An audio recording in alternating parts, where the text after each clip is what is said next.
All right, so like you said, I'm Austin Dillon. This is Dennison Lowe. We are from Pike County. I go to Belfry High School, and he goes to Pike Central. And we're going to tell you a little bit about our plan for the Student Senate for Pike County. Now, the plan is based on 6 areas: culture, attendance, education, behavior, student involvement, and community service. For the sake of time and for the sake of what we are mainly focused on at the moment, we're going to talk about school culture and community service in this presentation. So our main focus with school culture is we paired with our outreach program in our district. It's the Pike County Youth Leadership Council. Now what that is it's a board that consists of 6 members from every high school in our district. And it's a leadership council that does community service and public advocacy. Dennison and I are both members and officers within this club. And so we advocated for one of our Student Senate plans to be adopted as a PCYLC initiative. And that is having student advisory members of our Board of Education as well as for our site-based councils. Now this is going to help school culture because one of the most important things in any school's culture is the fact that students have a voice and students feel like their voice is valued.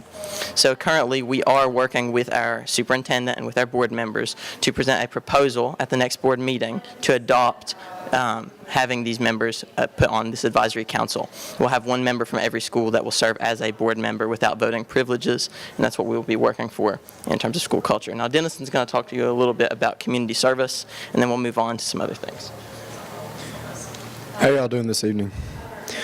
A couple things that we're doing in community service in Pike County is we are doing the Special Olympics, which is we take all the special ed students out of every school and we take them all up to the Bob Amos Park, and we just have a fun day to where they can run, laugh, play, sing, dance, do whatever they want to. And we basically just help them and guide them along and make sure that they're having fun. And another main thing that we're doing is the toy drive for underprivileged children. If the parents need like money or help with toys, we go and stand outside of stores and ask for donations, like if they want to donate money, or if you would like to go in and buy a toy and just donate the toy, which would also be, it's pretty cool because then we go and take it and have like a, what would you say? A giveaway to where anybody can just come in and just look and pick out toys for their children that are underprivileged, where we have had a lot of layoffs in the coal mines and stuff. Times are hard. And he's going to give a couple more examples of what we're doing. All right, so currently, with holidays coming up, like you said, we are focusing on the toy drive, but we're also looking into things at Halloween and Thanksgiving. For instance, this Saturday, our Student Senate, along with PCYLC, and the reason we're partnered with PCYLC is to have that more county-wide outreach, because lots of the concern is there are 2 Student Senate members from every district, so how are you going to reach out and expand that?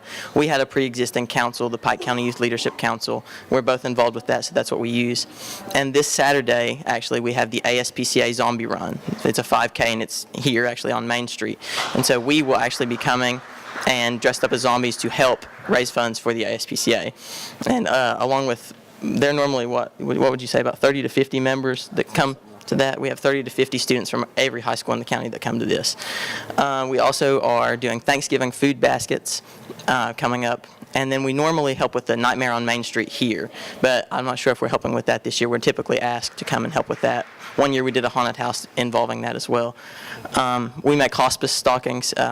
They're stockings for the patients in our local hospice center, and that, well, not hospice center, obviously hospice is at the homes, but it's for more for the families. We make Easter baskets for patients in ARH. What else? Is there anything else that you can? Kiwanis.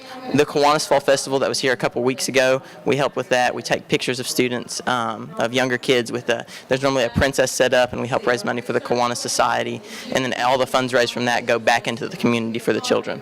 So that's our community service. You want to talk about the middle school outreach?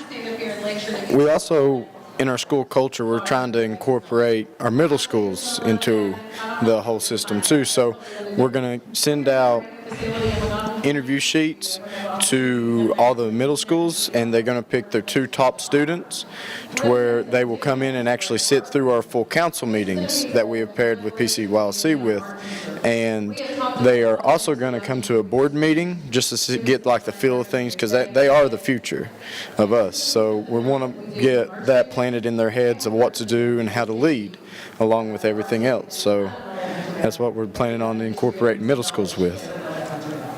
Our middle school program is going to be an attempted revamping of the previous middle school leadership program that we had. We used to have one where they would select leadership teams from every middle school.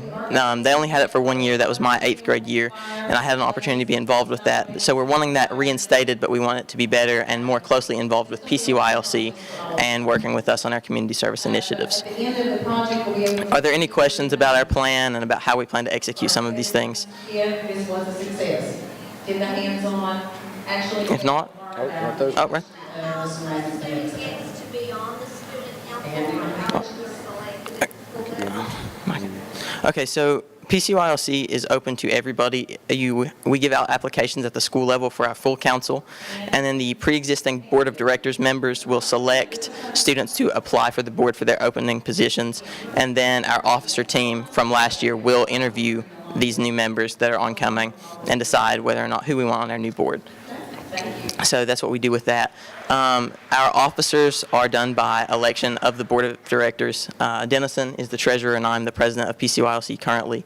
So we are both very closely involved with this organization. Any other questions? Next we have Andrea Carson. No? Thank you. Thank you.